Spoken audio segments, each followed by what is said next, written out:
Hello, I'm David Barlow. I'm a Hawaii injury lawyer, and today we're going to discuss, well, the title of the article we're going to discuss says, why do people turn down reasonable settlement offers? So this article is going to talk about a lot of these reasons why this happens, which is obviously a problem if you are turning down a reasonable settlement offer. This information is found on our webpage. You just click on the free advice page. There you'll see dozens of articles. We try to help people out as much as we can, whether they hire us or not. We are on the side of the injured people of Hawaii and want to do everything we can to help injured people get settlements, fair settlements for their injuries. So why do people turn down reasonable settlement offers? Now, of course, there are many reasons for this. Let's first just talk about the process, that how you come up, to this settlement offer that you receive. How does this happen? So, first of all, you're going to obtain as much treatment as you can for your injuries. Once you have completed all of your treatment, we're going to be ordering all of your medical records and bills and submitting everything to the insurance adjuster to evaluate. Now, if you also missed work and had wage loss from your accident, we're also going to submit the pay stubs documenting your wage loss. The adjuster is going to come back with a settlement offer. It's going to be usually, I'd say 10 to 30 or 40% below their final offer, the final amount they're going to offer, and it's kind of that take it or leave it point. So then we'll go through the negotiation phase where our job is to get them up to that final amount. So they start low, hoping some people may take that low offer, and ultimately we're going to get them up to their final offer. Now, once they make that final offer, I tell my clients that's the decision moment. That's when they have to decide, do they take this offer or do they go to court? It's really only two options. A lot of times they think one of the options is just to call and scream at the adjuster a lot, and they'll just cave in and give us whatever we want. That just doesn't work, all right? Adjusters, yes, they're human. Yes, they don't like to be screamed at, but this is what they do for a living. They've done it. Many of them do it for years and years. And they've heard it all. They've been screamed at. They've been threatened. There's just really no point. They're not going to cave in because in the end, it's really not them just coming up with an offer and just throwing around offers to see what will stick. They go through a rigorous process where they have to, usually all of the paperwork we submit to them, they obviously review it, summarize it all, do their report, and usually that has to be reviewed by a manager, as well as they're also audited occasionally, just make sure they're doing a good job and not just wasting the company's money or helping out a friend that they happen to know and give them all of a sudden an amount 10 times more than they deserve. So they're not really in the position to just give us whatever we want. So yelling at them doesn't really help. So in the end, there's two options when we get down to the final settlement offer. You accept it or you go to court. Now, this is a really big decision. As what happens once you decide, oh, I'm not accepting it, I'm going to court. That decision cannot really be reversed, all right? Once you go down that road, you can't put it in reverse and go back and go down the settlement road.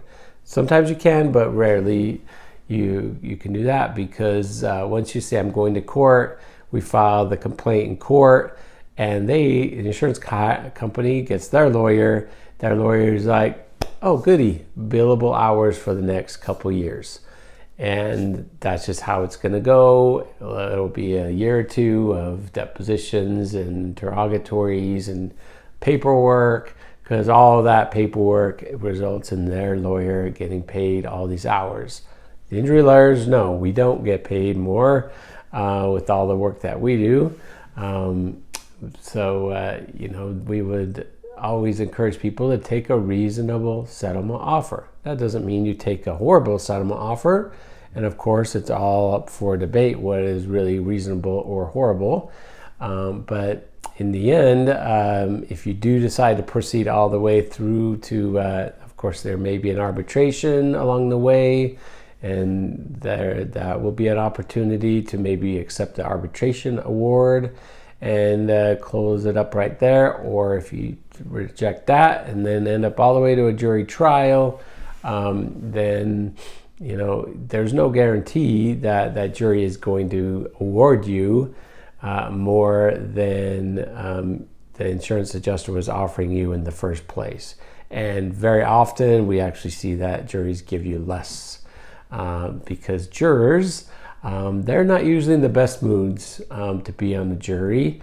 They not quite often, yes, the first day they're kind of like, oh, they go home and tell their husband or wife, oh, this is kind of cool, I'm on a jury, this is fun, it's a car accident, it's like in the movies. And that lasts for about half a day or a day.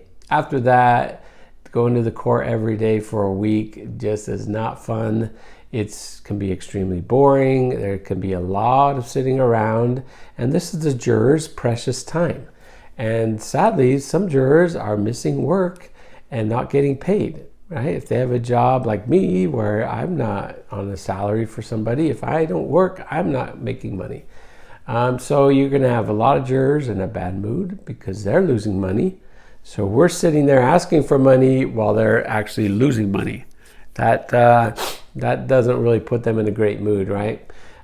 They also have heard all the stories on the news and from friends or even in jokes about injury lawyers and people trying to get money they don't deserve. So jurors are they're tough. They don't just give away, even though it's not their money. They kind of feel like it's their money in the way because they're the ones deciding how much to award you. They could sometimes be pretty tough and even award you less. Sorry. Got allergies here. But jurors can actually award you less than what you were being offered 1 or 2 years before by the insurance adjuster. And when that happens, that's a really sad day for the clients. That took another couple years. It's expensive going to court. There's complaint filing fees. There's deposition charges. It can be expensive. So there's the stress, there's the time, there's the expenses. And if you were getting a reasonable offer before all that and you turned it down, that can be a tough, sad day. So if there's a reasonable settlement offer, meaning, is it every single penny you want? No, probably not.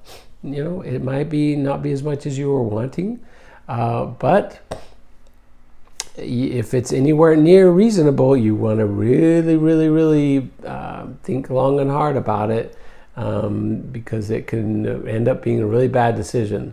And of course, ask your lawyer, but be ready for the answer. Don't ask the lawyer like, we should go to court, right? I deserve like double that amount, right? How are you really going to get, the best response? Or are you really going to be open to the lawyer's answer? If you flat out ask the lawyer, hey, if you recommend that this is reasonable and we should take it, let's take it. And you'll get his honest answer. Maybe you're not getting every single dollar you wanted, but your lawyers can have a good idea if it's reasonable and you should just take it. So let's see. There's just a lot of reasons why you should take a reasonable settlement offer. People get wrapped up in their cases and then sometimes they forget, because the first day they call us, it's usually, oh, I don't want a lot. I just want my medical bills covered. I'm fine.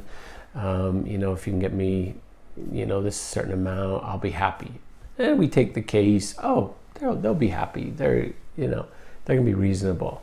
Well, a year later, after they went to a year of physical therapy and chiropractor and massage, and they're really, really invested into this case, all of a sudden, oh no, I deserve all this extra money. Like, wait a minute, not a lot changed. We still knew what your injuries were.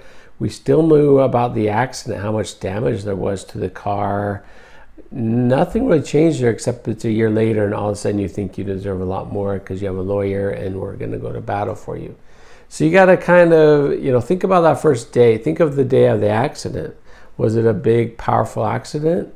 If it wasn't, then you're not going to end up getting a really great settlement. A big part of it is the accident. It's a minor rear end accident with a few marks on your bumper. Even a jury may not award you anything because people hate frivolous lawsuits. Okay, so that's so when you're getting a settlement offer, think about, how much damage is there to the car?